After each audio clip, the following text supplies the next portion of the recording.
નમસ્તે. આજે આપણે એક એવા વિષય પર વાત કરીશું જેને કહેવાય એગ ફ્રીઝિંગ.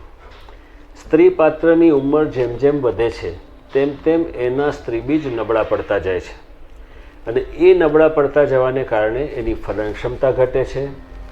ગર્ભ બને તો ગર્ભની ગુણવત્તા ઘટે છે, ગર્ભ રહેવાની શક્યતા ઘટે છે, કસુવાવડ થવાની શક્યતા વધે છે અને બાળકમાં જીનેટિક પ્રોબ્લેમ આવવાની શક્યતાઓ પણ વધે છે.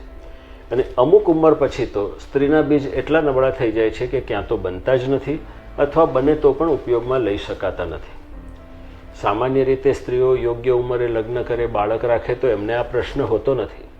પણ જ્યારે કોઈ સ્ત્રી કોઈ પણ કારણસર ગર્ભધારણ કરવા ન માંગતી હોય અથવા ન કરી શકે તેમ હોય તો એ પોતાની નાની ઉંમરના બીજની ગુણવત્તાનો લાભ લઈને એ વખતના બીજ એટલે કે સ્ત્રી બીજને ફ્રીઝ કરાવી શકે છે.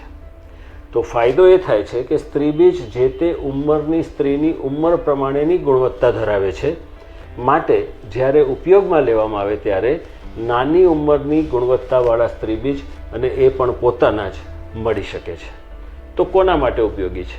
જે સ્ત્રીઓ અત્યારે કોઈ પણ કારણસર લગ્ન કરવા નથી માંગતી અને પોતાની કેરિયર માટે, એજ્યુકેશન માટે અથવા પોતાની યોગ્ય પસંદગીના યોગ્ય મૂર્તિયા ન મળવાને કારણે કોઈ પણ કારણસર તો એ પોતાના બીજ ફ્રીઝ કરી શકે છે અને જ્યારે પોતે પ્રેગ્નન્સી પ્લાન કરે ત્યારે પોતાના જ સ્ત્રી બીજનો ઉપયોગ કરી શકે છે.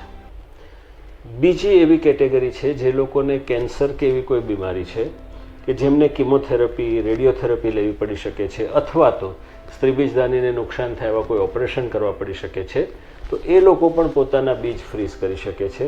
કેન્સરની સારવારમાંથી મુક્ત થયા પછી, સાજા થયા પછી એ લોકો પોતાના જ સ્ત્રીબીજથી બાળક કરી શકે છે.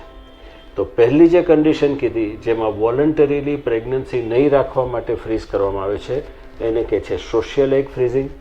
અને જે બીજી કન્ડિશન કીધી કે જેમાં જુદા જુદા મેડિકલ કારણોસર સ્ત્રી જે તે સમયે પોતાની પ્રેગ્નન્સી ધારણ નથી કરી શકતી અને પોતાના સ્ત્રીબીજને ફ્રીઝ કરે છે, એને કહે છે મેડિકલ એગ ફ્રીઝિંગ. એગ ફ્રીઝિંગનો ફાયદો તો આપણે જાણ્યો. નુકસાન શું છે?